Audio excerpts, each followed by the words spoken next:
Всем привет, меня зовут Самофал Денис. Представься, пожалуйста. Приветствую, Владимир Евсеев. Владимир. Или, Владимир Сансаров. Так, Владимир Евсеев или Владимир Сансаров? Сансаров. Сансаров, да. Отлично. Владимир, подскажи, пожалуйста, чем занимаешься? В данный момент я где-то 2 месяца вообще не нахожусь ни в каком бизнес-процессе, ни в каком рабочем процессе. Но до этого, фактически с 17-18 лет, я бросил университет, решил, что я, в общем, все понял и начал делать собственные проекты. И первым было, тогда еще были модные IT-стартапы, это вот 2010-2011 год. Вот, у меня был крупный проект, который очень успешно закончился, то есть я привлекал инвестиции, и я еще тогда не знал про MVP. Я снял офис, собрал команду, Самое главное, действовал. Занял денег, как бы там почти 2 миллиона рублей, снял красивый офис. Вот, и у меня работала группа программистов, дизайнеров, которые, в общем, и делали мы сами не понимали, что. У нас была красивая идея, связанная с коммуникацией между потребителями и брендами. Все было логично, но мы как бы создавали нечто такое, как это называется, сферический конь в вакууме или что-то такое. То есть, не привязано к реальности. Вот. Все это плохо закончилось, я остался должен эти деньги. И после этого я начал пробовать делать какие-то маленькие бизнесы. То есть, по сути, я получил негативный такой травматический опыт, после которого я, не то, что я разуверовал, но я узнал, что такое MVP. Опыт – это самое ценное, да, что у нас есть. Да, и мне довелось, я в очень многих бизнес-обучениях был. Я был в Сколково, которая Московская школа управления, на первом потоке стартап-академии. Там я познакомился с Бобом Дорфом. Боб Дорф – это, собственно, один из авторов MVP. То есть есть Боб Дорф и Стив Бланк. Вместе они написали книжку, которая называется «4 шага к озарению», «Four Steps of Epiphany», где они рассказывают, что все, теперь все поменялось. Если раньше надо было писать бизнес-план на 5 лет, открывать завод, ставить товар на полке и вешать рекламу, то сейчас вам нужен продукт и нужно найти, кому его продать. И они приводят множество примеров, там, среди которых есть супер неудачные глобальные проекты типа Segway, который весь путь тяжелый проделал, создал заводы и так далее, оказался слишком дорогой, никому не нужен, там, минус 200 миллионов. Volkswagen Phaeton, из таких, которые все знают. Volkswagen Phaeton обошелся концерну Volkswagen в минус $1 миллиард евро. То есть создали машину, а никто не подумал, потому что бизнес-класс от Volkswagen вообще никому в этом мире не нужен. Никому вообще. То есть, чуть-чуть промашка вышла. 10 людям, которые очень любят Volkswagen, и купили себе Phaeton, но все, на них заканчивается. И я все это понял, насколько я все это неправильно делал, но при этом я не прекратил это неправильное движение. То есть я сжался, я начал какие-то делать очень прикладные вещи. И потом вы видели, как раз Николай, это был мой первый партнер, с кем мы делали сначала мероприятия в парках, я как сотрудник у него работал. Это в Москве? Да. А после мы запустили ярмарки в торговых центрах. Это где-то был, наверное, 16-й год. И мы прям окупились с первого же мероприятия, то есть мы собрали аренду с участников ярмарки, произвели оборудование, оплатили аренду торговому центру, провели мероприятие. Потом следующие следующие полгода мы сделали больше 20 мероприятий. На Новый год у нас было 5 торговых центров. Но мы ничего не считали, не знали, сколько мы зарабатываем, мы тратили. Вы просто делали. Мы просто делали, вытаскивали деньги из оборота, жили на них А потом, когда дебет с кредитом сошелся, у нас кассовый разрыв. У нас произошел кассовый разрыв. У нас осталось 100 тысяч рублей, и мы думали, что у нас по миллиону останется, у нас осталось 100 тысяч. 1-0 промахнули. А еще мы кому-то должны 150, то есть у нас минус. После этого какой-то был момент, у нас был один объект, который нам давал средства на существование, жизнь, причем очень хорошие. Потом он закрылся, и какая-то пошла такая череда, в общем, неопределенности, и мы опять все заново начали. То есть последние, грубо говоря, 5 лет своей жизни я раз в полгода начинаю бизнес заново, с нуля. И сейчас как раз такой момент, то есть после этих ярмарок была розничная торговля, которая очень успешно начала развиваться. и закончилось тоже через полгода. Ну, вот, тоже. То есть сейчас ты в поиске, я правильно понимаю? Нет.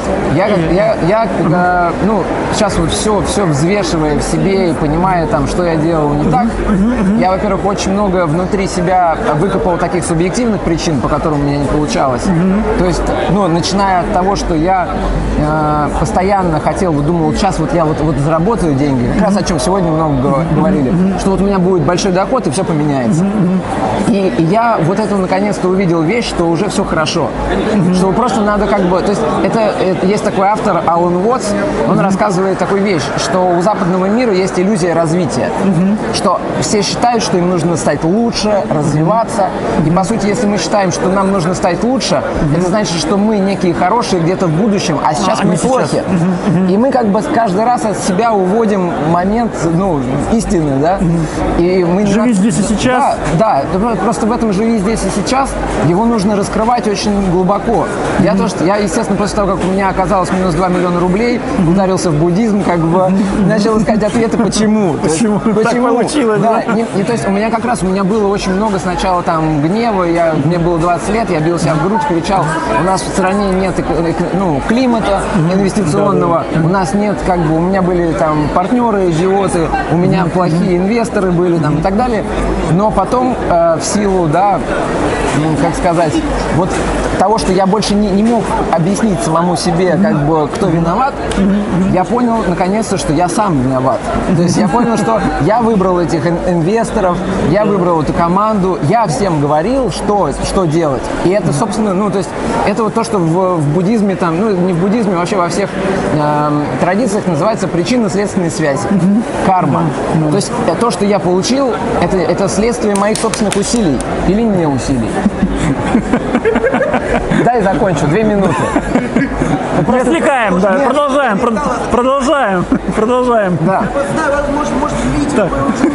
Подскажи, пожалуйста, да, продолжай. Да, и что хотел сказать? То есть я увидел, да, ситуацию, связанную с тем, что я сам все это создал, и по сути, через работу над собственным вниманием, над разными практиками, медитациями, я начал понимать, что у нас в жизни происходит. Нас всегда какие-то внешние явления захватывают. Мы на что-то отвлекаемся, и в результате мы не можем удерживать фокус на том, что мы действительно хотим сделать.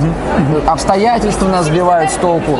И вот сейчас я выкопал все эти субъективные причины. То есть я увидел, что я куда-то рвался, что я пытался доказать родителям, что там мне говорили, что иди учись, работай, иначе у тебя ничего не будет.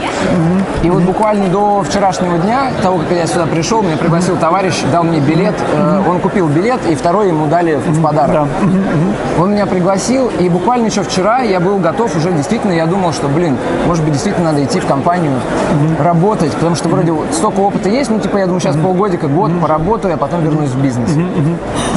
И вот я сегодня как бы выхожу и понимаю, что я знаю, что я хочу делать, это связано с проектом как раз работы над своим состоянием.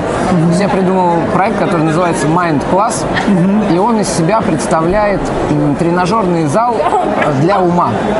То есть если в тренажерном зале для тела люди качают тело, выносливость, там, сбрасывают вес, набирают вес, то работа с умом, она заключается в том, чтобы быть спокойнее или быть активнее, быть менее агрессивным. То есть я переложил концепцию тренажерного зала физического на тренажерный зал для ума, разума, сознания, как угодно можно называть. И я понимаю, что с сегодняшними трендами и тенденциями того, что все идут в осознанность, что на самом деле по-русски называется просто внимание. Осознанность, вот это осознанное восприятие мира, это просто внимательное наблюдение за тем, что происходит. Контроль своих реакций. И я понимаю, что это тренд, и я понимаю, что я могу создать на базе существующих уже даже инструментов, могу объединить их и предложить людям тренировки в этом тренажерном зале. Я могу им им продавать абонемент онлайн, могу продавать им абонемент на там еженедельные, ну, то есть все как в тренажерном зале физическом. И идеально переложилось. И я могу это объяснить кому угодно, и бабушке, как бы, и иностранцу. И мне люди реально говорят, блин, это круто. То есть вообще все понятно. И вот я сегодня и вчера как бы вот это все в себе как прокручивал и понял, что действительно я сейчас возьму, опишу этот проект, проанализирую конкурентов, потому что у нас есть там Mind Valley, международная компания, у которой капитализация там больше 100 миллионов долларов. Она занимается именно тем, что проводит всякого рода образовательные, да, там, и тренинговые программы по развитию ума, сознания, памяти, чему угодно. И я это сейчас вот хочу оформить и искать определенный пул менторов, то есть тех, кто, у тех, у кого есть опыт в сфере там онлайн-образования, офлайн-ивентов, да, таких образовательных. И, в принципе, все, искать партнеров, искать инвестиции и возвращаться на тот самый виток, с которого я ушел там 10 лет назад, когда хотел крупную большую компанию создать, но у меня не получилось. И я понял, что я как бы себя обманывал, и на компромисс не надо идти. Надо вот возвращаться в тот масштаб, который меня зажигал, который мне давал энергию. Вот. И вот этим я собираюсь заниматься. Правильно я понимаю потребности твои? То есть это менторство в сфере онлайн-образования? Да, конечно. И какие еще есть потребности? Ну, я думаю, что это в любом... И партнерство это инвестиции ты имел в виду, или партнерство, или да, что ты имел? Это партнерство, это инвестиции. То есть, я понимаю, что это площадка, да, Mind-класс. Это на самом деле должна быть некая экосистема. То есть там есть как просто, да, тренировки. То есть человек перед тем, как туда войти, он проходит, как в спортзале, он проходит диагностику. Да. Что он может выдержать. Что нужно подкачать. Да, то же самое здесь, он проходит там психологические тесты или какие-то личностные, или какие-то еще, там их много сейчас, вариантов диагностировать себя, очень много. Выявляются запросы человека, ему составляется план. Может быть, в каком-то простом варианте это там базовый, да, абонемент. Это какая-то стандартизированная программа. Система получается, да. что все один к одному, да. как бы, да. И чем больше и серьезнее, там, скажем, абонемент, тем, может быть, это индивидуальные какие-то программы. То есть я, в принципе, понимаю, как это можно выстроить. Мне интересны люди из сферы образования, мне интересны люди из сферы, да, там, работы как раз над сознанием, над умом, то есть все, что связано с именно работой над собой. И впоследствии, я думаю, что это тоже люди из медиа, потому что все, теперь точно. Дайте договорить, дайте. Вот, то есть это, в любом случае,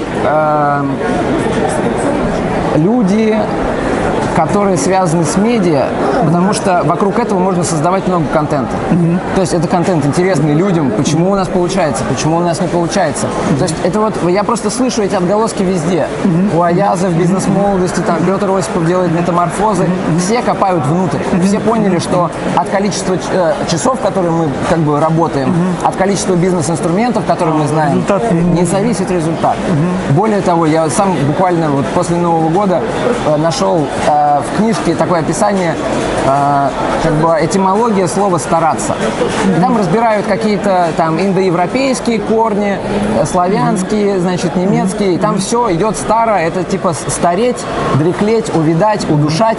То есть, и там прям так и написано, что соотношение старания к полученному результату противоположное. А я знаю, что я последние 10 лет старался. Мне всегда говорили: успехов тебе в бизнесе. Я говорю: я стараюсь. И я вот это все, когда увидел, у меня просто всего обсыпало мурашками, как бы шоком, и я понял, что я больше не стараюсь. Отлично. Вот. Слушай, Владимир, спасибо тебе большое за интервью.